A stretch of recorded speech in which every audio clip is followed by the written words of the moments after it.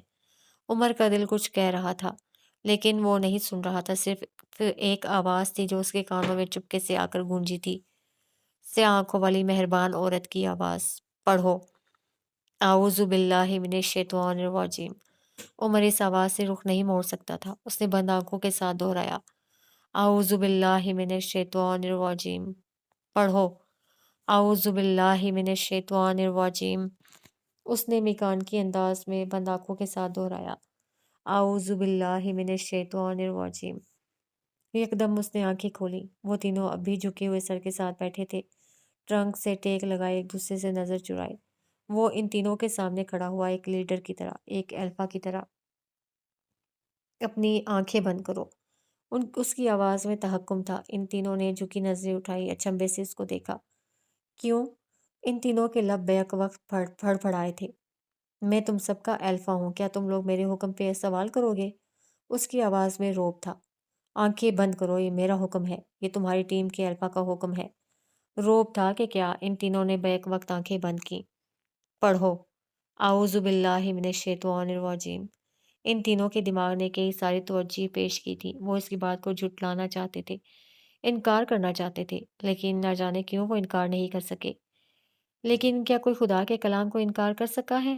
ان تینوں نے بیک وقت دہرایا تھا، اعوذ باللہ من الشیطان الرجیم۔ دوبارہ پڑھو، اعوذ باللہ من الشیطان الرجیم۔ وہ ان کے سروں پہ کھڑا دہرا رہا تھا، وہ تینوں آنکھیں بند کیے اس کی تقلید میں دہرا رہے تھے، اعوذ باللہ من الشیطان الرجیم۔ نہ جانے کتنی دیر، نہ جانے کتنی دفعہ وہ پڑھتا رہا اور وہ تینوں اس کے پیچھے دہراتے رہے۔ کافی دیر بعد وہ تھک گیا تھا، اس کا گلا خشک ہو گیا تھا، وہ نیچے بیٹھا، ان تینوں کے سر اب تک جھکے ہوئے تھے۔ چلو اب ہمیں چلنا چاہیے، تم سب اپنا اپنا حصہ لے لو، عمر ان کو دیکھتے ہوئے کہہ رہا تھا۔ کیا تم نہیں لوگے؟ ہارون نے سوال کیا۔ عمر نے گردن اٹھائی، وہ گردن اٹھ سکتی تھی کہ اس سے ہرس اور شر کا بھاری پٹا اتر گیا تھا، وہ گردن آزاد تھی۔ پیسہ میرا عشق ہے اور بے ایمانی کا پیسہ عشق میں بے وفائی۔ عمر حیات بے وفا نہیں ہے، اس نے گردن اونچی رکھے جواب دیا۔ سب خاموش رہے، عمر بھی کچھ نہیں بولا۔ وہ ان کلمات کا اثر دیکھنا چاہتا تھا جو اس نے پڑھائے تھے، وہ کوئی عام کلمات نہیں تھے۔ میں کسی کی عزت کی قبر پہ اپنے خوابوں کا محل نہیں بناؤں گی۔ لیل کی گردن اٹھی تھی۔ میں کسی کا گلا دبا کر، کسی کا غصب کیا ہوا مال لے کر، کئی کٹی ہوئی گردنوں کے خون سے تر پیسوں سے اپنی گردن کے لیے ہیرے نہیں خریدوں گی۔ حالے کی گردن بھی اٹھی تھی۔ میں ساری زندگی اپنے باپ سے مانگ کر کھا سکتا ہوں، لیکن وہ گنز جنہوں نے مجھ سے میرا بھائی چھینا، جنہوں نے کئی گھر والوں سے ان کے رستم چھینے میں، ان گنز کی ناجائز ترسیل کا پیسہ نہیں کھاؤں گا۔ میں اپنے رنگوں کے ساتھ خوش رہ سکتا ہوں، مجھے یہ خون سے سرخ پیسہ نہیں چاہیے۔ اس نے زور زور سے نفی میں گردن ہلائی تھی۔ بالآخر وہ چاروں اپنے شر پہ قابو پا چکے تھے، ہوا میں ایمان کی تازگی کی خوشبو پھیل گئی۔ تم لوگ شامل ہو اس سب میں، یہ سب تمہارا کام ہے۔ میں تمہاری نسل برباد کر دوں گی، میں تمہارا خون چوس لوں گی۔ مجھے بتاؤ میرا پیسہ کہاں ہے؟ وہ میرا اثاثہ تھا، وہ میرا پیسہ تھا، میری رقم تھی، میرا عشق تھا، میرا پیسہ کہاں ہے؟ بتاؤ مجھے۔ وہ حلق پھاڑ پھاڑ کر پھٹی پھٹی آواز میں چلا رہی تھی۔ عمر نے سرد آنکھوں سے اس کو دیکھا، ان میں صفاقی تھی، زخمی پن تھا، تپش تھی۔ اس نے ایک جھٹکے سے شاہتاج کے ہاتھ اپنی گریبان سے ہٹائے، وہ چیخ رہی تھی، رو رہی تھی، کوسنے دے رہی تھی۔ خدا کا خوف کرو بی بی، میں شادی شدہ آدمی ہوں۔ اس نے ایک ایک لفظ چبا چبا کر ادا کیا اور اسے خود سے دور جھٹکا۔ وہ لڑکھڑا کر دور ہٹی، پھر گھاس پہ بے دم ہو کر گری، حالے گھٹنوں پہ ہاتھ رکھے اس کے قریب جھکی۔ تم نے کہا تھا تم مجھے قبر تک چھوڑ کر آؤ گی، لو میں نے تمہیں دفنا دیا، تف ہو تم پہ شاہتاج۔ وہ حقارت سے کہہ کر سیدھی ہوئی اور پھر معصوم نم آنکھوں سے مجمع کو دیکھا۔ میں یہاں ان کی دعوت پہ آئی تھی، پچھلی دشمنی ختم کر کے، سب کچھ بھلا کر، نئے سرے سے تعلقات جوڑنے، لیکن یہاں آ کر پتہ چل گیا کہ زبان سے کہنے سے کچھ نہیں ہوتا، دل سے نفرت نکالنا زیادہ اہم ہوتا ہے۔ میں مزید اپنی بے عزتی کروانے یہاں نہیں رک سکتی۔ وہ اپنے مصنوعی آنسو صاف کرتی، سارے مجمع کی ہمدردی سمیٹے داخلی دروازے کی طرف بڑھ گئی۔ خدا کے لیے مجھے بتاؤ میرا پیسہ کہاں ہے؟ خدا کے لیے مجھے بتاؤ، تم کیوں نہیں بتاتے مجھے؟ مجھے بتاؤ، وہ میری عمر بھر کی کمائی تھی، تم نے اسے کہاں غرق کیا؟ مجھے بتاؤ۔ وہ چلا رہی تھی، رو رہی تھی۔ ہارون اور عمر نے ایک دوسرے کو دیکھا۔ بتا دیں؟ ہارون نے بگڑے بچے کی طرح نفی میں سر ہلایا۔ لیکن کیا تم لوگ جاننا چاہو گے؟ قصر کبیر کا سیکیورٹی چیف بک چکا تھا، اور جب سپاہی بک جائیں تو ملک کی سرحدیں غیر محفوظ ہو جاتی ہیں۔ انہوں نے سارے پیسے بیگز میں ڈالے، بوریوں میں ڈالے۔ غرض وہ جس طرح سے پیسہ منتقل کر سکتے تھے انہوں نے کیا۔ فجر کے قریب ان کا کام ختم ہو گیا تھا۔ پچھلے 2 دنوں کی سی سی ٹی وی ڈیلیٹ کروانے کے بعد اور آگے اس کا منہ اپنے طریقے سے بند کروانے کے بعد، وہ چاروں سارا پیسہ ہارون کے فارم ہاؤس منتقل کر چکے تھے۔ اب مسئلہ تھا پیسوں کو ٹھکانے لگانا۔ وہ 4 لوگ فارم ہاؤس کے لان میں کرسیاں ڈالے بیٹھے تھے۔ ان کے پاس ایک ہفتہ تھا۔ پارٹی کے اگلے ہی دن شاہتاج اس پیسے کو کہیں اور منتقل کرنے والی تھی، اور وہ لوگ اس پیسے کو کہیں اور لے آئے تھے۔ ان پیسوں کا کرنا کیا ہے؟ لیل کوئی 10ویں بار یہ سوال کر چکی تھی۔ یہ سیاہ ہے اور سب سے پہلے اس کو سفید کرنا ہے، عمر سوچتے ہوئے کہہ رہا تھا۔ اور اسے سفید کون کرے گا؟ میری بیوی اور اس کا کزن، عمر مسکرایا تھا۔ ہم دونوں کیسے؟